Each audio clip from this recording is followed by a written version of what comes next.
आदमी को हमेशा दूसरी औरत क्यों चाहिए? एक बार एक आदमी एक हकीम के पास आया और बोला, हकीम साहब, मेरी बीवी बहुत अच्छी है, फिर भी मुझे दूसरी औरतों की तरफ खिंचाव महसूस होता है। मैं जानता हूँ कि ये गलत है, मगर मैं अपने दिल पर काबू नहीं पा रहा। हकीम साहब ने मुस्कुराकर कहा, बेटा, मैं तेरा इलाज कर सकता हूँ, मगर पहले तू मेरे लिए एक काम कर सकता है? आदमी बोला, जी हकीम साहब, बताइए। हकीम साहब ने उसे एक खूबसूरत बाग में ले जाकर कहा, इस बाग में हर तरह के फूल हैं, मगर तुझे सिर्फ एक ही फूल तोड़ना है। वो भी शर्त ये है कि तू वापस पीछे नहीं देख सकता। जो फूल तुझे सबसे अच्छा लगे उसे लेकर मेरे पास आ जा। वो आदमी बहुत खुश हुआ और फूलों के बाग में चल पड़ा। चलते चलते उसे एक लाल गुलाब दिखा, पर उसने सोचा शायद आगे इससे भी अच्छा फूल हो। फिर उसे एक चमकता हुआ पीला फूल दिखा, मगर फिर वही सोच आई, आगे और बेहतर मिलेगा। यही सोचते हुए वो बाग के आखिर तक पहुंच गया, मगर अब पीछे मुड़कर देखना मना था। अब उसके पास कोई भी फूल नहीं था। वो शर्मिंदा होकर हकीम साहब के पास आया और बोला, मैंने बहुत खूबसूरत फूल देखे, मगर मुझे लगता रहा कि शायद आगे और बेहतर मिलेगा। इसी चक्कर में मैं कोई भी फूल तोड़ नहीं सका। हकीम साहब हंसकर बोले, बिल्कुल यही तेरी शादीशुदा जिंदगी की हकीकत है। जब तेरे पास अच्छी बीवी थी तो तूने उसकी कदर नहीं की और दूसरी औरतों को बेहतर समझता रहा। इसी तरह जो इंसान अपनी बीवी से खुश नहीं होता और दूसरी की तरफ देखता है, वो आखिर में अकेला रह जाता है। वो आदमी रोने लगा और बोला,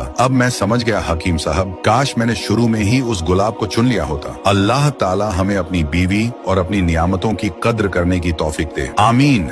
आदमी को हमेशा दूसरी औरत क्यों चाहिए? एक बार एक आदमी एक हकीम के पास आया और बोला, हकीम साहब, मेरी बीवी बहुत अच्छी है, फिर भी मुझे दूसरी औरतों की तरफ खिंचाव महसूस होता है। मैं जानता हूँ कि ये गलत है, मगर मैं अपने दिल पर काबू नहीं पा रहा। हकीम साहब ने मुस्कुराकर कहा, बेटा, मैं तेरा इलाज कर सकता हूँ, मगर पहले तू मेरे लिए एक काम कर सकता है? आदमी बोला, जी हकीम साहब, बताइए। हकीम साहब ने उसे एक खूबसूरत बाग में ले जाकर कहा, इस बाग में हर तरह के फूल हैं, मगर तुझे सिर्फ एक ही फूल तोड़ना है। वो भी शर्त ये है कि तू वापस पीछे नहीं देख सकता। जो फूल तुझे सबसे अच्छा लगे उसे लेकर मेरे पास आ जा। वो आदमी बहुत खुश हुआ और फूलों के बाग में चल पड़ा। चलते चलते उसे एक लाल गुलाब दिखा, पर उसने सोचा शायद आगे इससे भी अच्छा फूल हो। फिर उसे एक चमकता हुआ पीला फूल दिखा, मगर फिर वही सोच आई, आगे और बेहतर मिलेगा। यही सोचते हुए वो बाग के आखिर तक पहुंच गया, मगर अब पीछे मुड़कर देखना मना था। अब उसके पास कोई भी फूल नहीं था। वो शर्मिंदा होकर हकीम साहब के पास आया और बोला, मैंने बहुत खूबसूरत फूल देखे, मगर मुझे लगता रहा कि शायद आगे और बेहतर मिलेगा। इसी चक्कर में मैं कोई भी फूल तोड़ नहीं सका। हकीम साहब हंसकर बोले, बिल्कुल यही तेरी शादीशुदा जिंदगी की हकीकत है। जब तेरे पास अच्छी बीवी थी तो तूने उसकी कदर नहीं की और दूसरी औरतों को बेहतर समझता रहा। इसी तरह जो इंसान अपनी बीवी से खुश नहीं होता और दूसरी की तरफ देखता है, वो आखिर में अकेला रह जाता है। वो आदमी रोने लगा और बोला, अब मैं समझ